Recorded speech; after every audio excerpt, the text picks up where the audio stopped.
We've literally got about 3 days to go, and I'm glad to say that I've been quite steadfast in trying to make healthier meal choices for both iftar and suhoor. At the beginning of this Ramadan, I embarked on a journey of which I tried to relegate myself to making better choices about what I eat. My relationship with food vis-a-vis Ramadan in the past has not been a very good one. Needless to say, it's been a very, very unhealthy one. I mean, after I fast for the whole day during iftar, I would eat anything and everything that was in my sight. But for the last couple of years, I made the choice to try to make better choices for what I eat during Ramadan. I mean, I've always had a very tumultuous relationship with weight. I've been one of those yo-yo dieters. I've been on diets all my life since I think in my early teens. So I've had a very, very kind of shifty relationship with diets and with my body. And I'm a naturally fluffy girl. I mean, some of us, we're not all built like models. I certainly am not. But I've not really helped my case because in the past I've had a very, very unhealthy relationship with food. I'm one of those what you call comfort eaters, but I don't just eat when I'm sad or I'm emotional. I eat when I'm happy. I mean, growing up in my household, my mom loved to cook. So what she did was she used cooking or food to celebrate, to mourn. Everything was about food, was about eating. It was almost an act of love, cooking and eating. And there's nothing wrong with that. I mean, it's a tradition that we've kind of adopted and we're trying to pass on to our children. There's absolutely nothing wrong with making food almost the center point of your life. But if you make healthy choices, and unfortunately, in Africa or in Nigeria, most of our food is not, if to be honest, our food is not the healthiest. I mean, we do have a lot of different kinds of food, but a lot of the protein that we eat is very fattening. We have oil in almost everything that we cook. All the vegetables and all the nutritious food that we do, ingredients that we add to our cooking, we overcook so much that it loses all its nutrients. So, it's just been a very difficult kind of combination to be exposed to really unhealthy food and at the same time have this love for food, the kind of adoration that I have for food. Even now that I'm on this health journey, which I hope to continue even after Ramadan, I'm trying my best to continue the relationship that I've had with food in the past, but to try to transfer it on to a much healthier choice of food. So today I'm really excited. It's already past iftar, so almost everyone that I know has already had their iftar. And it was quite funny because when I just came back and I was preparing my meal for iftar, an auntie of mine came from Katsina and she was just looking at me. I'm having one of my favorites. I did have it at the start of Ramadan. I think I had it twice at the start of Ramadan.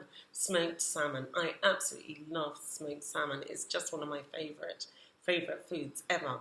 So I wanted to have smoked salmon today. So as I was putting it together and I was kind of rolling up the salmon as you see here, she was looking at me as if she was looking at a ghost or something. And I had to ask her, I said, Hajia, what are you looking at? She said, what is this? What are you going to do with this? I said, well, that's my food.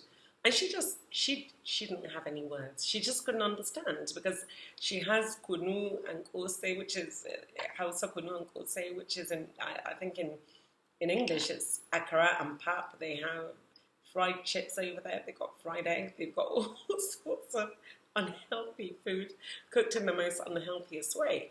And she couldn't just understand why I wouldn't go and have a piece of yam. Why am I eating this? And then she said, are you going to cook this? I said, no, it's smoked salmon. It's all right. It's good to go. She thought I was bananas. And then when I bought out pickled onions, because I love pickled onions, and I've not had pickled onions since Ramadan started. So when I bought out the pickled onions and I was putting them on the plate, she used one of her fingers. She kind of put her hand in and touched one onion, and she licked it, and she thinks I'm completely crazy.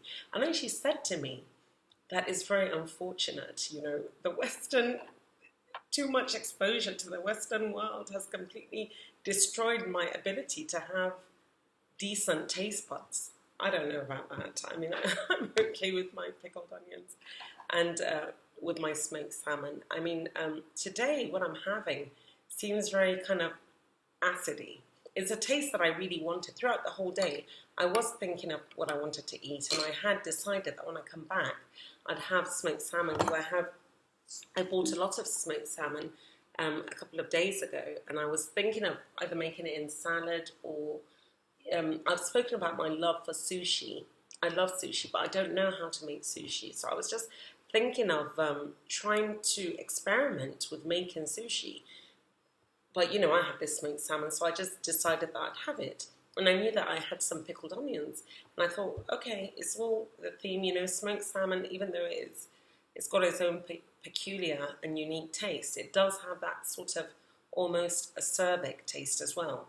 So I just thought, okay, let's do the whole vinegar thing. So I've got pickled onions. I know pickled onions is not many people's favourites. I didn't used to like pickled onions at all. Funny enough, I started liking the taste of pickled onions when I was pregnant with my daughter. And for some reason before that, I did not eat pickled onions. I couldn't eat even salt and vinegar crisps. But when I was pregnant with my daughter, it was just a taste that I would have pickled onions for 3 days non-stop. And it was just a taste that I developed then. And unlike some of the tastes that I developed when I was pregnant with my daughter, this particular one continued even after I had her. So I love pickled onions, and I've got these beautiful pickled onions, just a few at the side here. I'm going to have that with my smoked salmon. And pickled onions, I think for many people they don't like it because it's got this almost sour.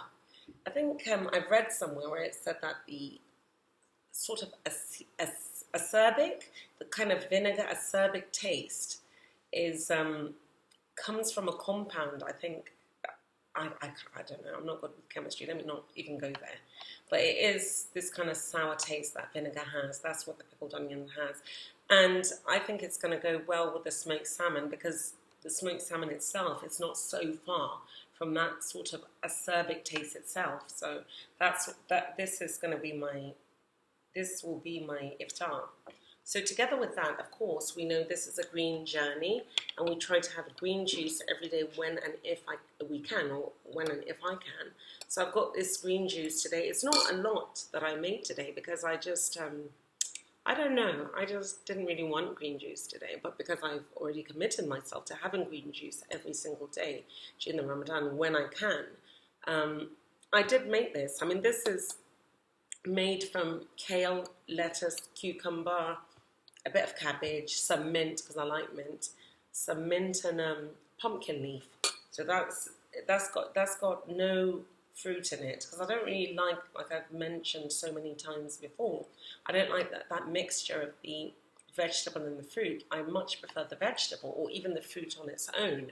But I've got the vegetable here, which is what I like anyway. So I've got that. And I've got another one of my favourites that has not made it's just making its debut in my eating plan throughout the Ramadan.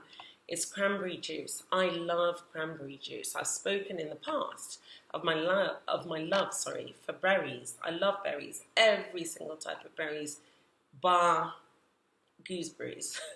So I love cranberries, but we don't get cranberries here in Nigeria. And even when I'm in the UK, I don't really get cranberries. I guess if you go to a supermarket, you will, and you look for it, you'll be able to get it, but it's not really